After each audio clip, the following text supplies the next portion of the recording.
สบายดีเด้อพี่น้องสบายดีเบิดสุขุสุขคนเนาะสบายดียามสายๆพี่น้องฮอดบ้านเลยเนาะมาแวะเฮือนกับพอดบ่อยู่พอดนั่นเมื่อวานเขาอยู่บ้านพ่อเพิ่นอีพ่อก็ซีเขาเนาะก็เลยว่าขากลับจังสิแวะก็เลยลงมาเบิ่งหน้านํพี่น้องได้อันมื้อดีมื้อนี้อากาศดีแดดออกก็เลยว่ามาแวะเบิ่งหน้าทางบ้านบอยพี่น้องพี่น้อง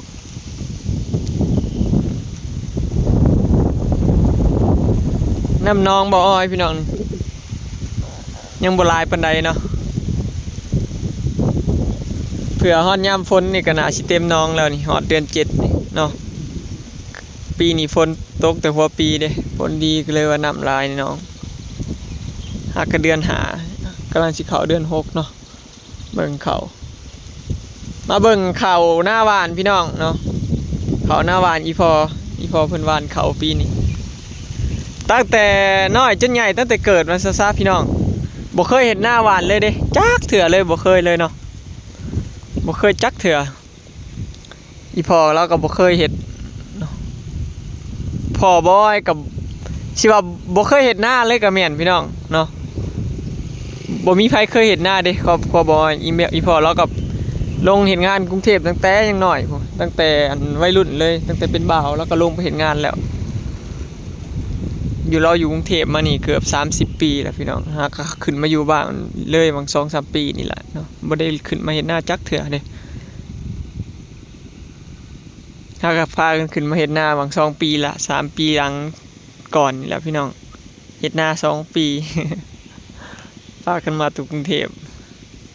ปีนี้หวานพี่น้องเนาะเดี๋ยวบอยสิพาไปเบิ่งเขาอันหน้าหวานเนาะว่างามบ่พี่น้องอันนี้ฮักกะหวานแล้วนี่บอยก็ยังบ่ได้มาเบิ่งจักเถื่อเด้ก็เลยมื้อนี้พาทุกคนมาเบิ่งเนาะเขาหน้าหวานอีกพอเห็นแต่ห้อยงัวเหยียบ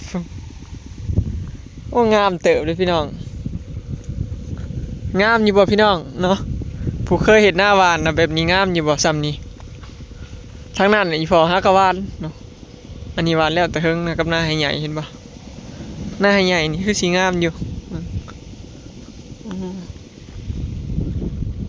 ละหวานเบิดทงเลยพี่น้องปีนี้ครั้งแรกของครอบครัวเลยว่าซะพี่น้องเนาะบ่เคยเห็นจักเทื่อเด้พ่อพรเราเซียนเห็ดอันหน้าหวานเรามาสอนหวานเห็ดนั่นนี่นะพี่น้องพ่อพรนั่นแหละเรารู้จักปีนี้พรก็เลยหวานเขาซะหวานคือพ่อเพิ่นพ่อบ่พรกับหวานละหวานทุกปีเนาะเราบ่ได้เห็ดหน้าดำจักเทื่อปีนี้พรก็เลยว่าหวานเบิดซะมันจะบ่ยากดำพอฮอดยามหน้ามันเลยยากสีเขายากหมูยากงัวจังซี่นะหาคนดำก็ยากอีเด้พี่น้องบ่แม่นง่ายๆเนาะหาคนงานนี่ก็ยากคันเฮาเฮ็ดหน้าดำเราเฮ็ดคือฝั่งไทยเลยพี่น้องเนาะงามอยู่บ่พี่น้องกูเคยเฮ็ดเนาะไปพี่น้องบอยสิพาย่างเนาะเบิ่งหน้าบอยกระเกตอันนี่แหละกระเกตอันเฮือนเขาลงมาตามข้างหน้านี่มาหน้าใหญ่ๆมาฮอดชุดเมืองโง่มันเบิดได้เขาหน้าให้ใหญ่บอยว่างามอยู่เลยพี่น้องเนาะชมเฮาบ่เคยเห็นเด้โอเคอยู่เด้อข้าเจ้าว่าหน้าว่านี่ปล่อยงัวขี้เลิศข้าเจ้าว่ายามันขึ้นใหม่ก็งามคือเก่าอันนี้พอฮักกะหวานเนี่ยเห็นแต่แหนงขึ้นเห็นแต่งอกขึ้น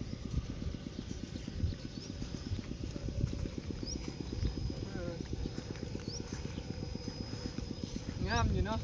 ดินกับเพียงกันอยู่เลยโอเคอยู่สำหรับเนาะมื้อนี้เจ้าสียากบหญ้าไว้แล้วก็แล้วต้องรอรุ่นนะพี่น้องพอปีแรกแต่ว่าแถวบ้านนี่เขาก็เริ่มหวานร้ายแล้วแหละเห็นบอกหน้าข้างๆมันก็เจ้าก็หวานหมดเลยเด้ต่างได้พี่น้องปีนี้เนี่ยหน้าหวานร้ายแห้งเนาะเกือบจะว่าเบิดบ้านแล้วปะทั้งบ้าน200น่ะก็เกือบว่าจากเบิดพุ่นแหละเหลือแต่เขตหน้าที่พ่อน่ะยังดำอยู่ ใกล้นะเขาหวานเบิดแล้วหน้าบ้านบอยกับหวานเบิดแล้วแล้วขานทางฝั่งนู่นพุ่นกับหวานเบิดเลยได้พี่น้องทั้งเขตเกือบว่าอยากเบิดบ้านคือกันบ้านบอยกับเขาหิดหน้าหวานคือฝั่งไทยกันเบิดแหละพี่น้องต่อไปก็สิเป็นแบบคือฝั่งไทยเลยแหละต่อไปเนาะบอยคิดว่าทันปีนี้ได้เขานี่แสดงว่าปีหน้านี่สิบุมีไผดำแล้วเนาะเริ่มสีคือฝั่งไทยเนาะแบบคือฝั่งไทยก็ดีได้พี่น้องเพราะว่าเขาลดต้นทุนหลายเนาะบ่ยากหาคนงานพร้อมหลายอย่างขัดดำแต่เอาบ้านเฮาน่ะสิยากเรื่องเกี่ยวเนาะพอรถเกี่ยวเข่านะมันหายากพี่น้องบ่มีเนาะบ้านบ่อ้อยนี่ก็บ่ได้มีจักคันเลยเด้รถเกี่ยวเข่ายังบ่มีจักคันเนาะมีแต่บ้านสลอยมีคันเดียวแล้วก็เขตไอ้ห้วยม่วงอีหยังพุ่นแหละมีคันเดียวคือกันเนาะหายากพระเจ้าก็แพงสอบละ60 บาทพุ่นเขาเกี่ยวรถเกี่ยวเขาสอบละ60 บาทแพงเลยพระเจ้าบ่ได้ไหลเป็นไหลเลยก็หนีพอวานก่อนปะไม่ค่อยใส่ถุง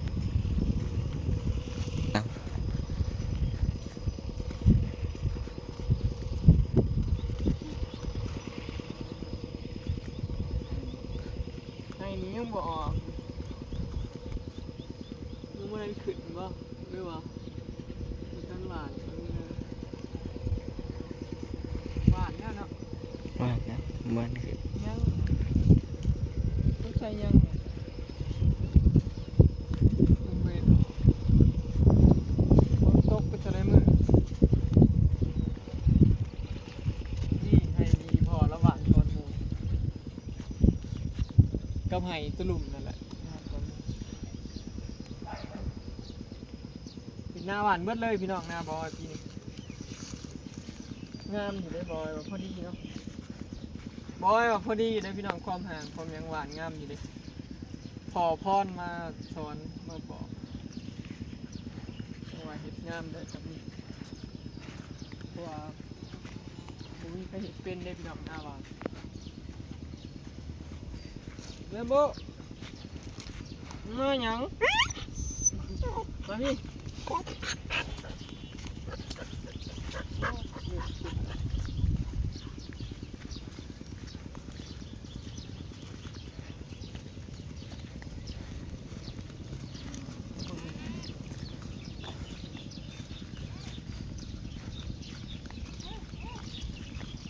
เอ้าเชฟนี่มึงเนี่ยพี่น้องมั่วปล่อยบ่เตยลงมายังมาเผาเขาบอกมัดเท่านี้แหละพี่น้องหน้าบอยกับสุด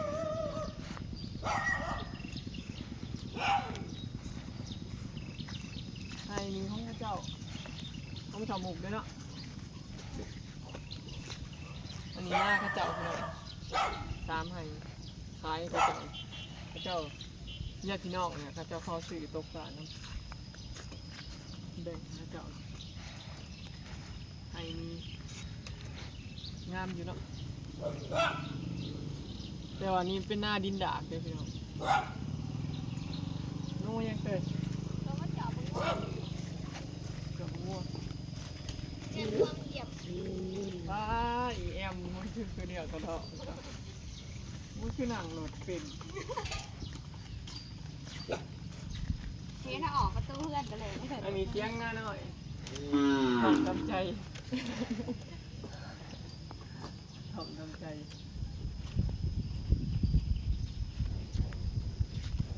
ทำไปนะ ไหลน้ำอองว่าไหลอะไรเป็นหัวจะคล้อง เขาให้นี่คือยังบอกเลย ถ้าแต่ว่าอย่างหนึ่งมันกำลัง หวานยังปะเลย คนก่อนหนาเนี่ยมาเพิ่งนี่มันหักแต่หวานได้พวกหนาหวานก่อนก่อนมันจะพวกนี้พันออกมัน แล้วมีน้ำเนาะ รับได้ราคาเงินทุกอย่างพันหวานแล้วหวานสุด ถ้ารอรุ่นพี่น้องปีนี้ครั้งแรกหน้าหวานเนาะแล้วเข็นเขาก็หวานเบิ้ลเลยมา เนี่ยนี่ก็จะหวานอันนี้จะหวาน หวานเบิ้ลบนอีกกัน เนี่ยนี่ก็หวาน เออ แค่ก็หวาน หน้าทั้งหลังนี่ก็หวานทั้งนี้ก็หวาน เลือดแต่เลือดเมย์เธอ เจาะ แล้วก็เจาะยังบ่ ระดับ เออ แต่เราตกจาก แล้วเขตคุณเนี่ยเว้นบ้านไว้ผม ระดับหมกได้เก่งระหว่าง ภาษามุกกวานนะ ระหว่างจากนี้ใส่ดับ แล้วฟังกวานด้วยนะเนาะ ต้องหาหวานก่อน เกือบจะเบิดบ้านนะพี่น้องถ้าเมนได้เข่านี่พี่นานี่คือสิเบิดบ้านนะวานเขาอยู่ทั้งบ้านกับวานร้ายแล้วบ่ค่อยมีคนดำนะปะยางไปเลาะเบิ่งถูกปะพี่น้องเชิญลงมาเบิ่งวัว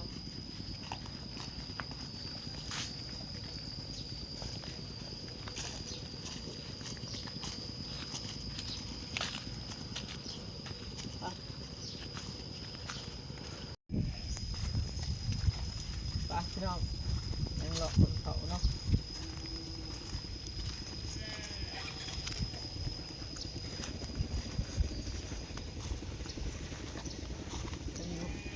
พระเจ้าปล่อยมันกินโลดบ่พระเจ้าปล่อยมันกินโลดพระเจ้ามันบ่เป็นหยังพระเจ้ามีแต่บ่ฮู้กันพี่น้องเคยเห็นหน้าบ้านก็เตือนเนาะจะคอยงวกคอยเหยียบนี่นะฮะกวานมาเจอมันพัดออก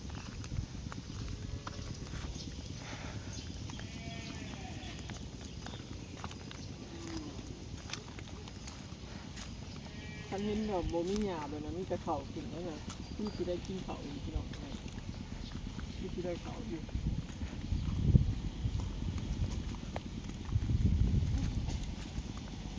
ม้อยกับโบโหนะพี่น้องไว้พอเห็นหน้าวานนี่จะพอพรมานี่ขี่รถกายประเทศที่พอวานเขาเอ้าเห็นเหมือนไทยหน้าหรือเป็นชาตินะอ๋อไม่เคยเห็นหน้าวานแล้วยากที่อยากให้ก็ได้มาเบิ่งนะบุคคลได้มาบ้านนะพี่น้องเรียบร้อยนี่ก็ไผ่ก็ไผ่ยังลายเติบอยู่เนาะน้ำใหม่ถึงไผ่ยังบอก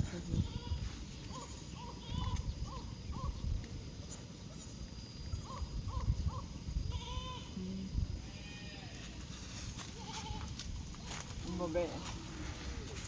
บ้านบ่ให้ดอกแบะหลายตั้งแต่แบะแบะแสง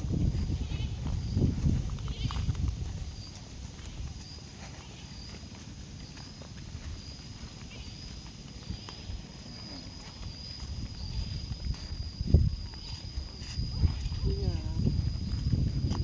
ถ่ายรูปไว้เลยนาอยู่ที่นี่บ่ได้มาเห็นทีแล้วเนี่ย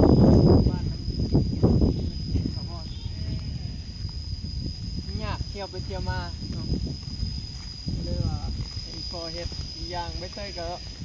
มีครอบครัวเลยเด้เลยว่าป้าไปเจอที่ครับพอแล้วก็มีคนซอยเลยว่าพอไปเลย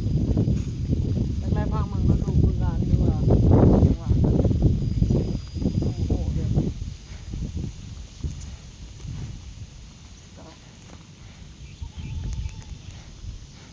ต่อไปกับอาจสิเฮ็ดไลฟ์ขึ้นหรือว่านะก็ยังบ่ฮู้พี่น้องเนาะเพราะว่าคันสมมุติว่าข้าวหวานนี่มันได้ดีเฮาด้วยข้าวนะบ่ให้ขนาดสิหวานอยู่บางเทื่อนาสลอยญี่ปุ่นกับบางเทื่อก็สิหวานอยู่เนาะคันใดเจ้าพัทเลินเห็นแล้วเป็นในปีนี้นะพัทซีชวนเฮ็ดนาสลอยอีกทงหนึงได้เฮ็ดเพิ่มอีกในปีนี้เนาะนางเขียวนะครับถ้าพอหน้าให้ใหญ่ให้เดียวนี่ตอนดำน่ะได้แล้วเกือบ40สอบ30ไปสอบให้เดียวนี่เกือบ40คันงามนี่ได้แล้ว40สอบเฉพาะให้เดียวนี่เนาะให้ใหญ่ให้เดียว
มาพี่นะไห้เดียวเด้อหน้าไห้เดียวเด้อ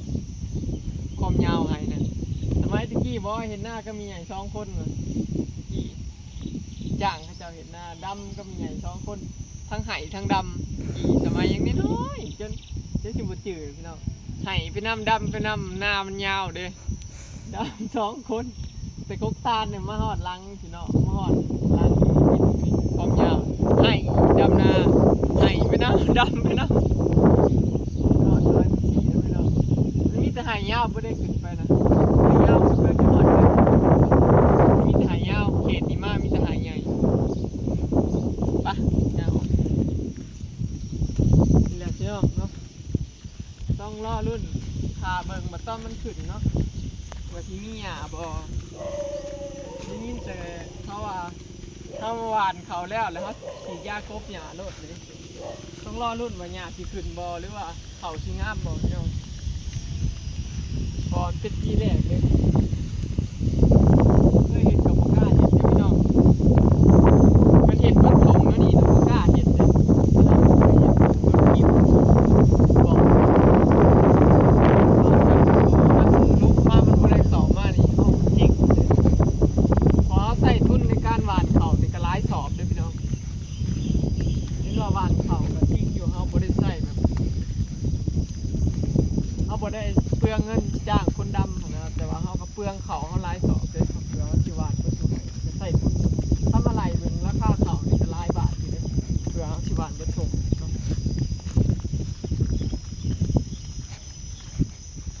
เฮ็ดหน้าก็แล้วแต่ผู้สะดวกเนาะพี่น้องสะดวกใครสะดวกเราบ่มีหน้าบ่มีระบบระเบียบดอกมีหยังดอกหน้าเป็นผู้มักใครมักได้ก็เฮ็ดโลดให้หมักหวานก็หวานให้หมักดำก็ดำเนาะสะดวกไปสะดวกมันแต่ว่าเรื่องซุมื้อนี่ก็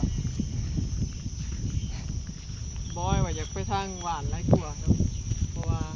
1ก็ลดต้นทุน2ก็บ่ยาก